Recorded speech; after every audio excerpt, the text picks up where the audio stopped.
You receive a call. Everything is according to the regulations. Coordinates, alarm mark, manual activation. You turn on the engine and move out. But an hour later, they find you. A car with the engine running, the radio on, and you. No. Now the question, how can a signal come from a tower that was dismantled 6 years ago? How does a thing belonging to an employee who went missing 8 years ago appear in a car? In the same sector? And why did the man who knew this go anyway? What would you do if you found yourself there in complete darkness? And you will hear your own voice on the air, just not transmitted by you. If you open the big Cypress Southern Sector alarm log for September 2004, there's a strange mark on page 15. It's a call to a point that hasn't been patrolled for 6 years. The marker is manual alarm, and the time is about 1:30 in the morning. The rules say you don't send a Lone Ranger out on a call like this, but there was only one in the sector at the time, Scott Lainey. The replacement was running late. The base wasn't fully staffed, and judging by the logs, he just got up, grabbed his keys, and drove off. What's strange is that the signal really did exist. It was recorded on the central control panel. The problem is that the alarm post from which it came was officially dismantled back in 1998. The power line was cut off, and the emergency communications tower itself partially burned down during an arson attack in 1999. Then they decided not to restore it. Too deep, too expensive. Scott didn't say any of that night. He just went on air and said, "I received a signal from the southwestern cordon. I'll check it personally. I'm moving out." Silence in response. No confirmation, no cancellation. And 15 minutes later, he was already on his way. The last signal from his radio. Coming in on the old line. The connection may be lost.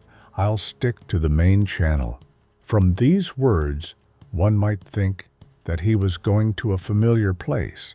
In fact, the section he was heading to was no longer listed as active on any of the 2004 route maps. This is important because at the 4th kilometer of the old road, he makes an incomprehensible maneuver. He goes left, as if avoiding a direct approach to the alarm point. On the map, you can see. He makes a loop, turns back, and returns to the original line. And only then he goes straight to the signal coordinates. This is where it all ends. At 4:30 in the morning, Scott's official Jeep is found open. The engine is running. The radio is on inside, but on a dead frequency, just noise.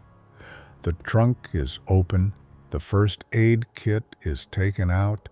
The fire extinguisher is on the ground. And that's it. No Scott, no sign of a struggle, no tracks. Even on soft ground. Nothing. I've been there. Believe me, it's quiet, deaf, as if the sound doesn't reach back. If you stop, turn off the engine, you'll start hearing your own heart. No roads, no posts, just the remains of the wooden paneling of the old observation post and the concrete foundation, torn from the ground, skewed. When they turned on the recording from his chest radio, everything seemed to start normally. Signal detected, visually empty. I'll inspect the perimeter. Then silence. Then a strange grinding sound, as if someone was running metal over wood. And then comes an unexpected phrase. "There's no one there. I hear some footsteps. I can't figure out how far away. I'm checking again." And then a break. That's it. He never went on air again. At first they thought the radio had simply died, but the battery was fine. The connection could have been lost due to the terrain. Yes, that was possible. But then, why say he heard footsteps? He was alone, after all. 2 days later, a ground team left for the area. They searched the entire perimeter. Nothing. Even the dogs didn't take anything. Only one of them, according to the dog handler, froze, rooted to the spot, for a second at the old fence line, which no longer existed. Just low grass and broken pillars. That's all. Later, when they started looking at the logs of old objects, another thing emerged. The signal that Scott used to leave could not have been activated because the physical button had been removed 3 years ago. This was confirmed by 3 maintenance workers, one of whom personally removed it and handed it over to the warehouse. And here, everything went downhill. At first, they tried to explain it as a false alarm, technical failure. But then, how could they explain his route, his phrase on the air? And who, in the end, turned on the radio to a dead frequency? There are now more questions than answers, and Scott Lainey was never found. Scott Lainey was 36, a former military signalman. He had served in Bosnia, then a short stint at National Guard headquarters. After being laid off, he retrained through a government program and joined the Federal Park Service. He was assigned to Big Cypress. Although he had asked to be closer to home, he was originally from Tallahassee. At the time of the events in 2004, he already had almost 7 years of work under his belt. No complaints. On the contrary, his service cards noted, strict, emotionless, does not panic, always on the radio, reliable on the route. And, as other rangers said then, if Scott goes into the zone, consider the zone under control. He was not one to chat. At the base, he could go the whole day without saying a word. Always alone. He did not ask to go on joint shifts. He chose distant patrols, especially at night. He did not smoke, did not drink, did not argue. At the same time, what is strange is that he had an almost phenomenal memory for areas. He could name all the old communication points by numbers, even those that were removed back in 1992. And this is not a joke. One of his partners recalled, "I tell him, this area is closed. It's no longer on the map." And he answers, "Closed doesn't mean forgotten. You can still get a signal there if you know where to stand." After his disappearance, all call logs for the last 2 years were checked.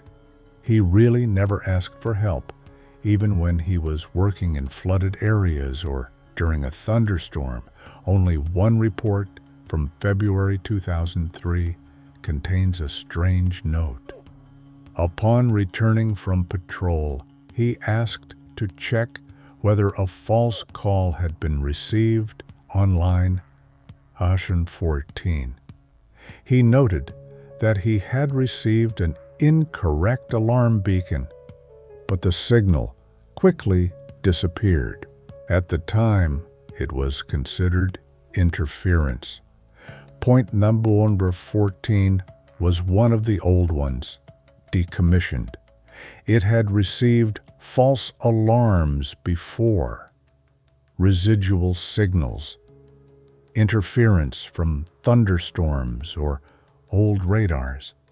But if you remember, then and that night, he did not wait for confirmation from the base.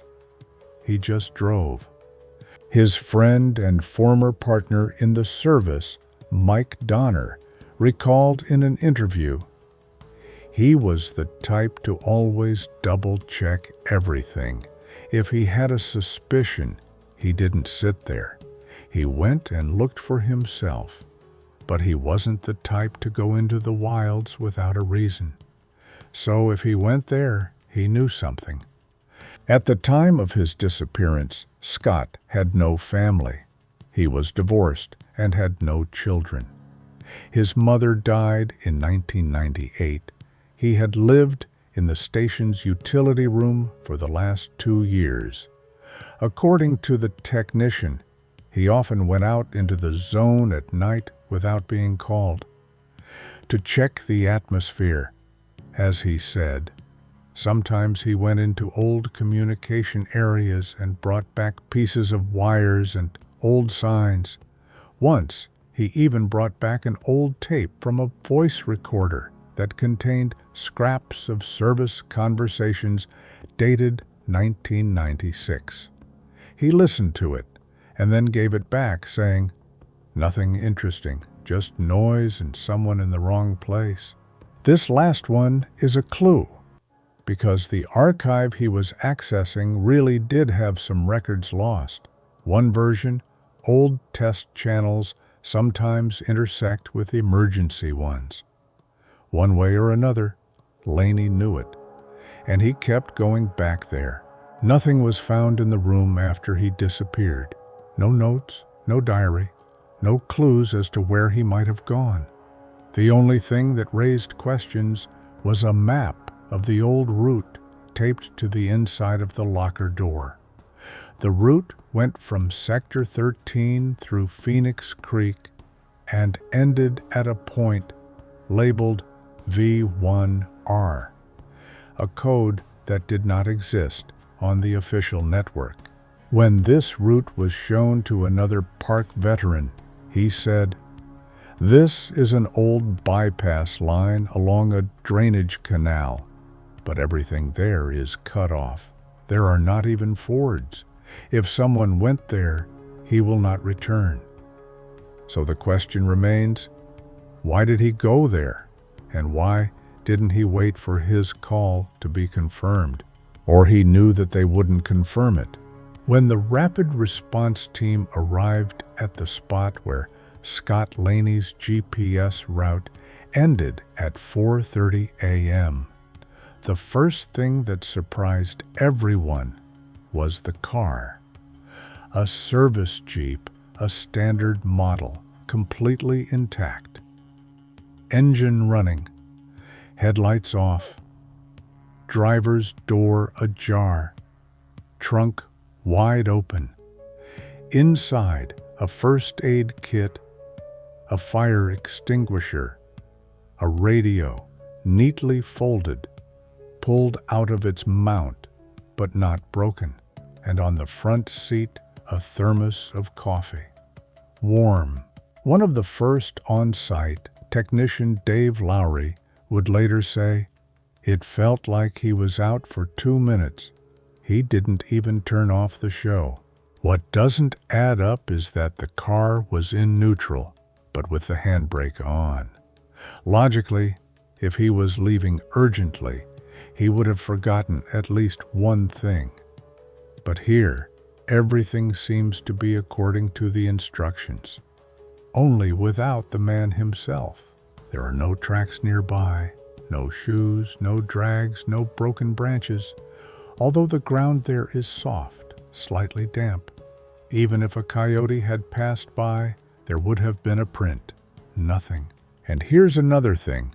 The radio inside the car was on, but it was on a frequency that hadn't been used for about 10 years. It was an old internal testing channel, abandoned after the transition to digital frequencies. You can turn it on manually if you know where to look, but you can't just pick it up. It's not the right range. From the speakers, there is a steady crackling, as if background interference. But one of the technicians, having turned on the recording, rewound it and caught a moment where, against the background of the noise, this recording was later checked several times. At first, they decided that it was background noise, perhaps an intercepted signal from another sector. But the signal was too clear, and the equipment there does not catch such distant frequencies. The map loaded into the car's navigator shows the route. Scott reached the conventional entry point, the beginning of an old drainage road, then drove about 300 yards and stopped. No U-turn, no attempt to drive away, as if he had arrived strictly at the coordinates.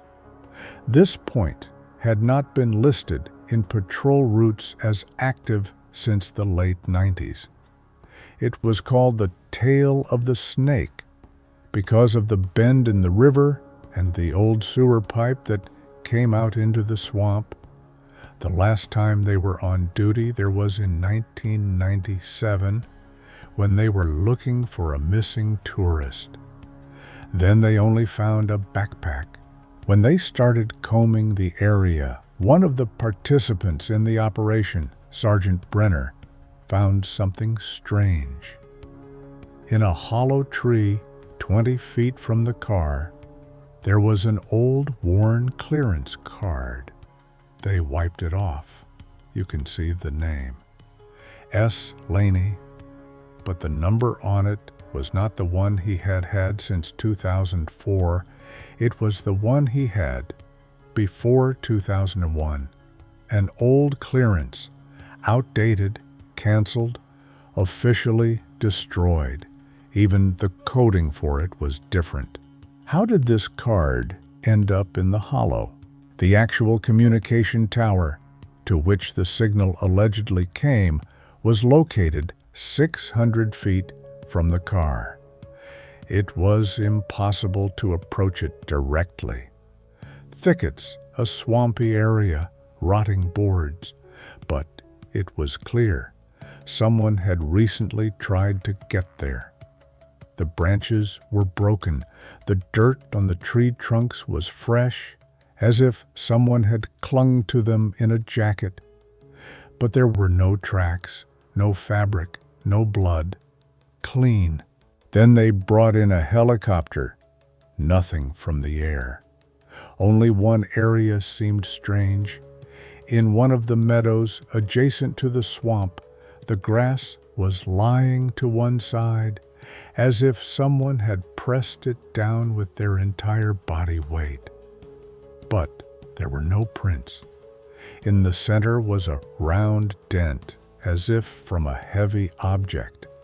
There had been no animals or equipment in that area for the last 2 days. The question remains, if Scott didn't go there, then who opened the trunk, turned off the headlights, turned on the radio? And if he did go there, why didn't anyone see him, hear him, or find a single trace of him? Now imagine you are walking at night along an old road where officially there is nothing, only sounds, as if someone is behind you, as if someone is whispering in a dead frequency. And ahead, light, which should not be there. If you break down Scott Lainey's route minute by minute, using data from his car's GPS logger and the secondary beacon on his radio, you'll see that from the time he left the base to the stop, it took just over an hour. But one section, between the second and third checkpoints on the old road, stands out from the general pattern. It's a stretch of about 800 yards, recovered in 37 minutes, usually 10 to 15 minutes maximum, but here, almost 40. He was not standing, he was moving, but not forward. First, a normal straight line, then a sharp turn, going to the right, in an arc. Scott makes a loop, as if going around something, and not just turning, but as if looking for an alternative.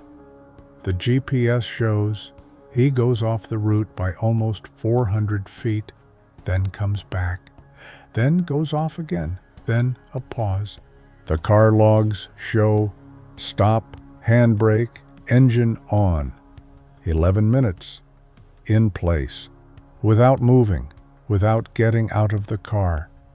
There was no camera in the car, but the microphone worked. And one of the background decoding specialists later said, "You can clearly hear him repeating something, not into the radio, but to himself, as if he's checking or counting." The exact words were not restored. The noise interfered. But the structure of the speech, according to the expert, resembles a repetition of coordinates or a fragment of the route. Moreover, with an error. He voices the same segment differently 3 times, as if he gets confused. Then it moves again. But instead of going straight to the signal point, it zigzags. First, it goes left, as if it wants to go around a swampy area, which is logical. But then it suddenly makes an arc again, this time towards an old power line that was removed long ago. And it goes there without stopping, without slowing down. There is another stop, only this time it is for 3 minutes. At this very moment, according to the technicians, a short test signal appears on the air, similar to the automatic ping command of an old radio. But he didn't have the old radio. According to the regulations, only digital, standard format. This ping was recorded by only one base station, an old backup one, active only in test mode, but on a frequency that was no longer in use. It should not have passed. It should not have been there. But he was. And that's when Scott changes his route. He turns around abruptly and returns to his previous trajectory, as if he's received an answer or an instruction. One of the operatives working on the investigation said in an off-the-record conversation, "You know what it sounds like. It's like someone was talking to him there, not on the radio, just in their own way. It's like he was on his way to a meeting, or already knew where they were waiting for him." Another detail, Scott's car, after the evacuation, was found to have a strange malfunction. On the rear left wheel, there was a nail that had pierced the tread, a slow leak. The pressure was dropping gradually, and in the last half hour of the journey it was already at the limit. But he never stopped or checked, although according to the instructions, he should have, especially in the night forest zone. Why didn't you stop? Or didn't you notice? Or he didn't want to lose contact with the person he was trying to catch up with. When they went through the navigator data, the technician wrote in the report, "At the moment of the deviation from the route, he passed by the coordinates where a temporary communication antenna used to be. The point is not marked on the current map, but is in the 1997 archive. And right at this point, a short signal. Ping, break, reversal. It doesn't look like panic. It doesn't look like an accident. It looks like a conscious movement with route adjustments, with anticipation, with analysis, and perhaps with some kind of answer. But who was he talking to then? Scott went there alone. Officially, there was no one within an 8-mile radius at the time. No tourists, no volunteers, no patrols, no one. But from his movements, it is clear that he was in sync with someone. Scott Lainey's radio was set to the standard 3FS channel, the same one used for nighttime watch in the southern sectors of Big Cypress. All transmissions were automatically logged, both at the station and at a backup tower 40 miles north. In theory, everything he said should have been recorded. But here, the strangest thing begins. Officially, the base received only 2 messages from him. The first, I received a signal from the southwestern cordon. I will check it personally. I am moving out. And the second, recorded at 2:16 in the morning. I'm going in via the old line. The connection may be lost. I'll stick to the main channel. That's it. After that, silence. But when opening the data from his personal radio, using the backup internal memory, it was possible to restore additional fragments, not through the radio station, but directly from the device. There were 5 more voice messages that the base did not receive, not because he did not send them, but because they did not arrive. And at the same time they went to another range, as if someone had switched the channel without notifying the central system. Here is the timeline.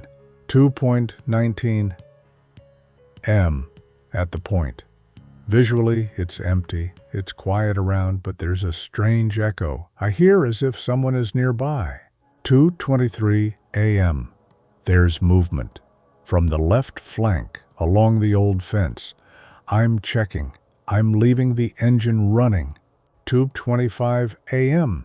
The signal is weak, but there is a response. Someone is answering. Old frequency, reception is unstable. Can't make out clearly. 2:29 a.m. This doesn't look like a test. This isn't a beacon. This doesn't look like anything in the protocols. I repeat, there is a response, but from another line. 2:32 a.m. I'm leaving via the backup line. I'll try from there. If I don't get out, it means you won't hear me. End of connection. This is where I get goosebumps. He himself understood that the connection can be one-sided, that he speaks into the void, that he will not come out, does not mean he will die. He says, you will not hear. And he was right. None of these messages reached the station. But, by a strange coincidence, at 3:37 in the morning, the old backup tower, mothballed in 2002, automatically registered the reception of an external signal. Not outgoing, but incoming. This is an important point. It wasn't a transmission from Scott's radio. It was a signal coming to him. Someone was trying to answer on an old frequency through a system that had been shut down for more than 2 years. The experts were unable to decipher the content. Too much distortion. But the report states that at the peak of the signal, the structure of human speech can be discerned. Who sent this response and from where is unknown. No nearby station worked on this range. A theory would later be put forward. Perhaps Scott had switched to the emergency analog channel used in the 90s, out of habit, or on someone's recommendation. But then why did his digital radio automatically record it as an off-protocol message? And most importantly, how did he know what frequency to search on? And now another fact. The last message in his radio's memory is not from his mouth. This is important. It was not him speaking. It was a short, muffled phrase, recorded at a minimal volume, as if someone had spoken it next to the radio. Oh, he's still here. Background noises indicate the recording was made in the same place where he was last localized by coordinates, in the car, on the radio, turned on, before it turned off. Who said this has not been established? Scott was never found, but someone was with his radio that night and knew he wasn't gone yet. When the investigation team began to reconstruct Scott Lainey's GPS route, everything made sense, right up until the last stop. The coordinates matched, the distances were confirmed, the signals were in chronological order. Until one detail came to light at 6:12 a.m., nearly 2 hours after searchers found his car. A patrol team called the center. A glove had been found. A regular work glove with a Park Service logo. It had been draped over an old metal box near the fence line, a mile from the main point, well beyond the old V1 sector. Glove, right. Mark on the inside. S. Lainey. No options. There's just one problem. He hasn't reached this area yet. The GPS log shows that his route stops 1,400 feet before that spot. There are no tracks there. No car has driven there.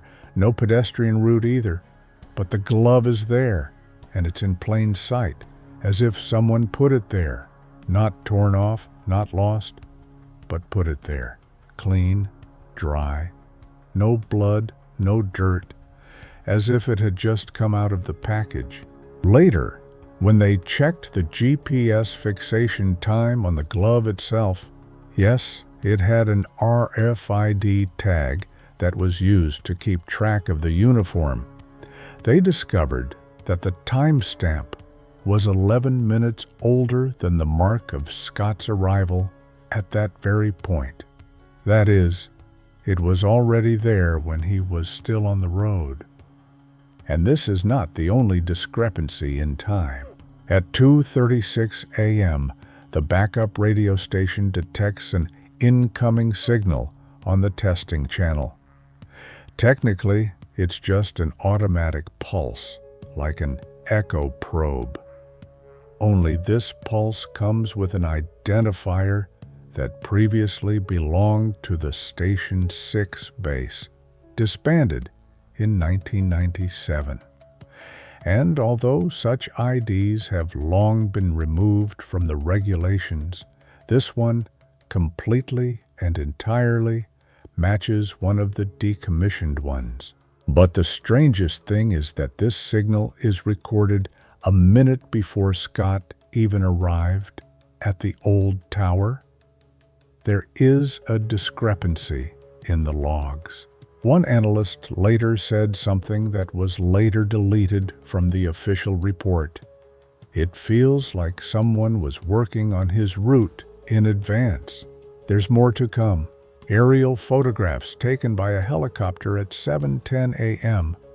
show an object that has yet to be explained. It is a small white package lying a few feet from the car park. It is clearly visible in the image, but when the team approached the site 20 minutes later, there was nothing there. No paper, no rag, no debris, no traces of movement.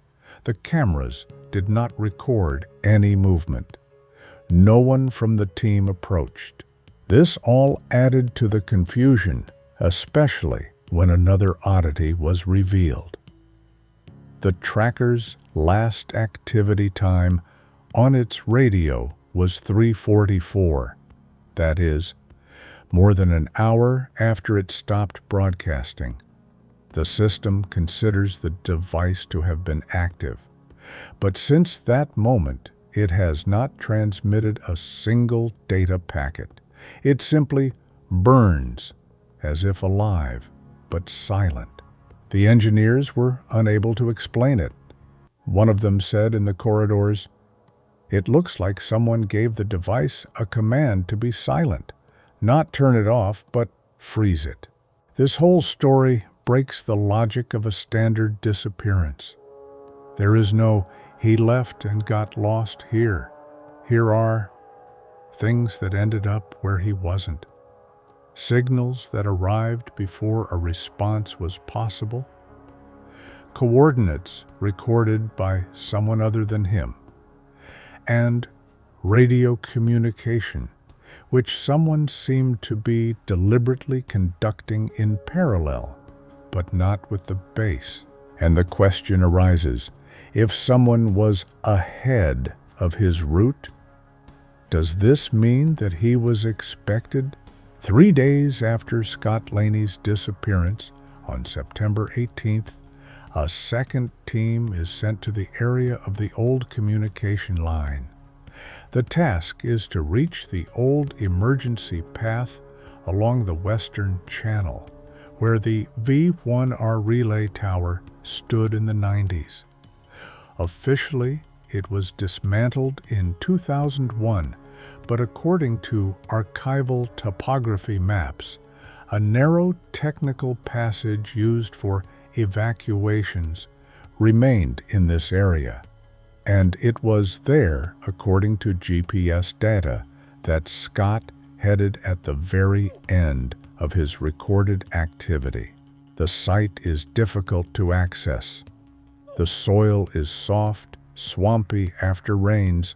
Equipment does not go there, only on foot. It is about a mile from Lainey's car to the old line. Along the way, there are only thickets, a few concrete remains of old supports, and that's it. At the 600 yards mark, the group notices something strange. On the trunks of several trees are white paint markings, similar in shape to the old signal markers used in the park's communication system before 1995. These were applied by hand, only in emergencies and only with permission, to mark temporary detours. None of the current employees knew about them. Only one veteran, Joe Mills, recognized the markings. His reaction, "This is our handwriting, but we didn't draw it."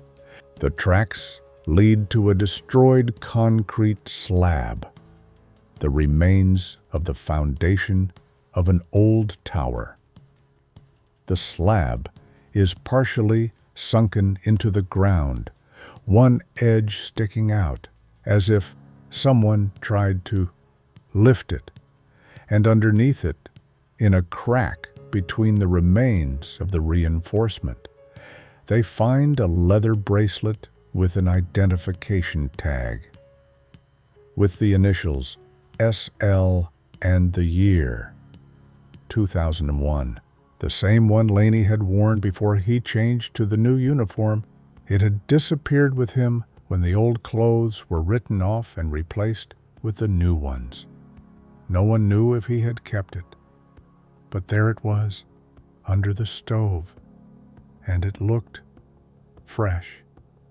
No dirt, the metal is not oxidized, the leather is not cracked. It's as if it was laid yesterday. Right there, near the wreckage of the old relay box, they find an emergency locking cable. It is used to manually reset the power supply to the communications section. It should not have been connected. The network is de-energized. But the end of the cable was inserted into a socket, and on the inner wall of the case there was a handwritten note. "Reset if you don't get a response. Not through the central, only from the ground." This inscription was made in pencil over dust, as if it had been written recently. The handwriting has not been identified. There are no fingerprints. Next came another moment that alarmed everyone. Right behind the concrete slab is a patch of slightly sunken ground. One of the employees steps on it.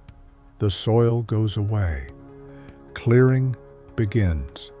2 hours later, they find an old hatch covered with a wooden slab and covered with pine needles.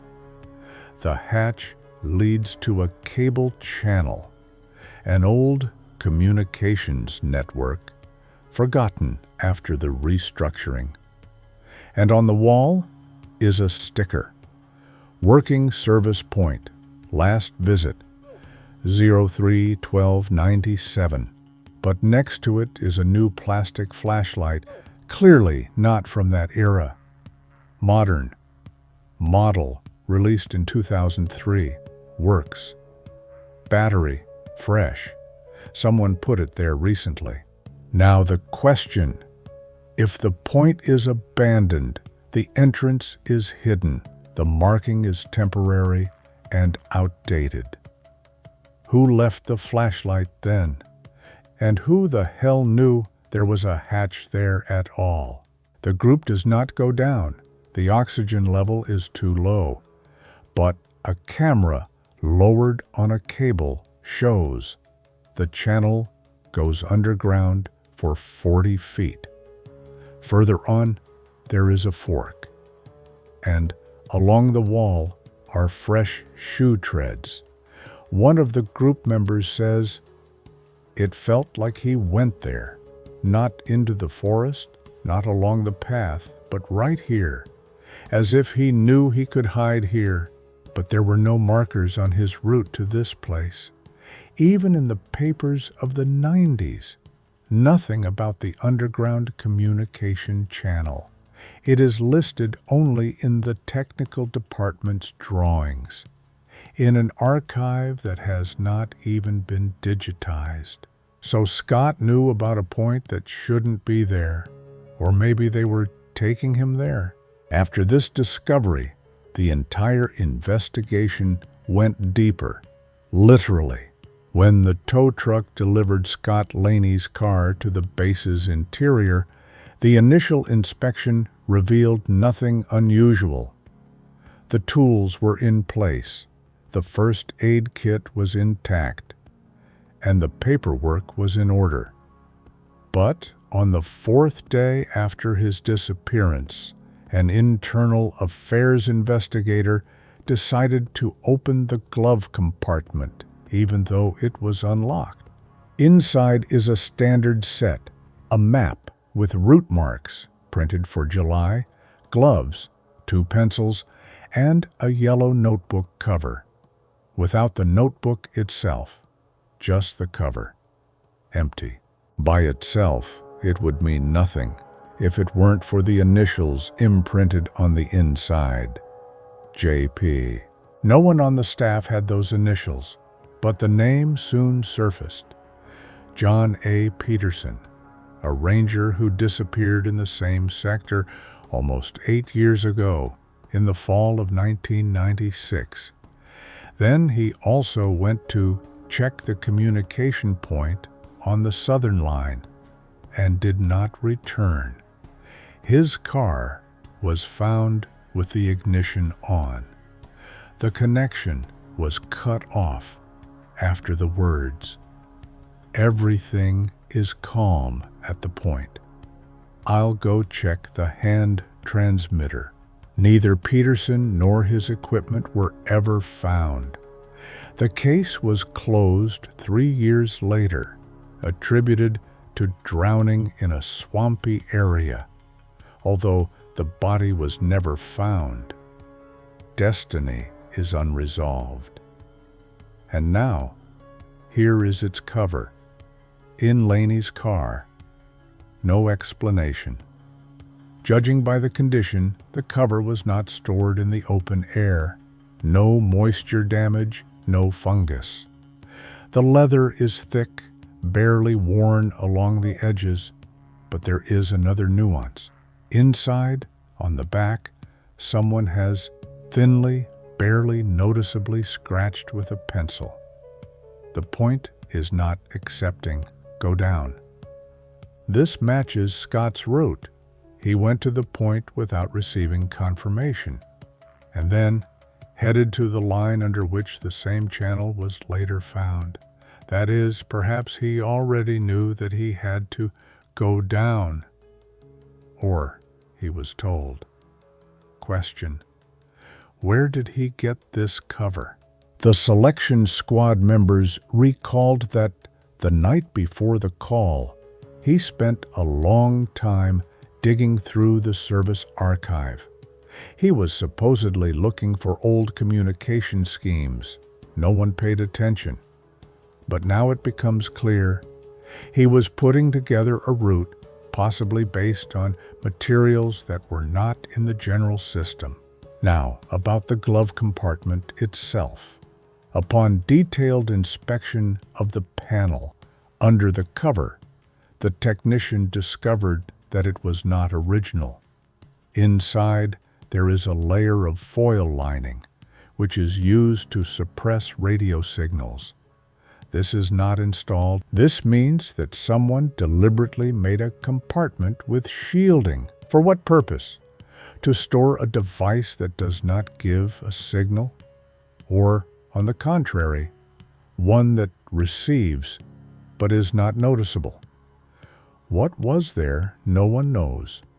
But judging by the tracks, there was clearly something lying there, an empty outline.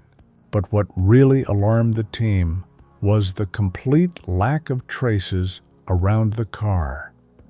After so much time, even on soft ground, even after the rain, there should have been something left, especially if he got out, opened the trunk, took out the fire extinguisher.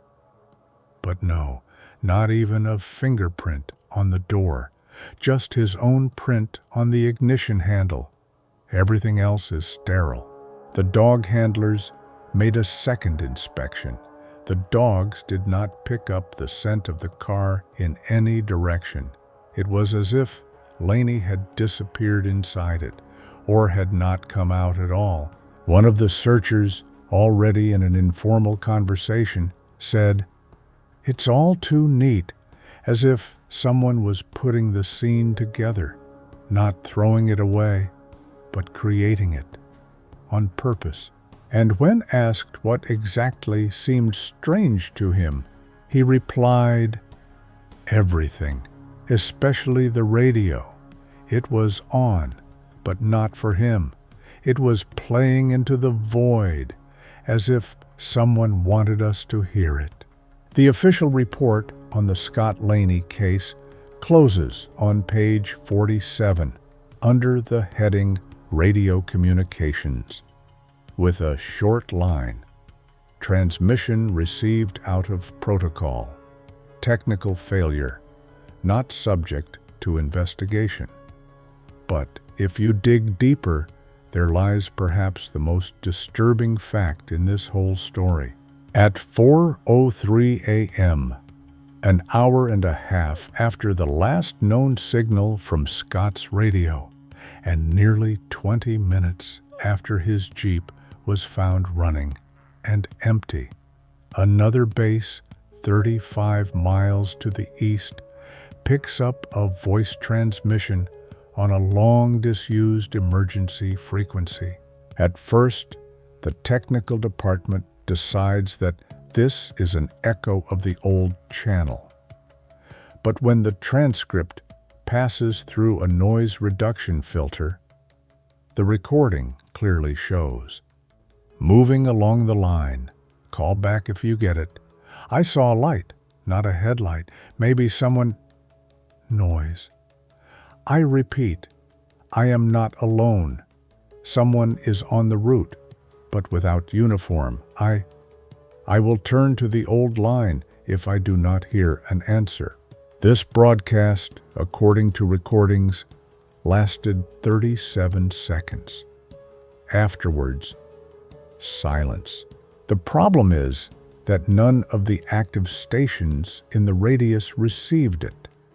Only the old relay point R2, which since 2002 has been used exclusively for technical measurements.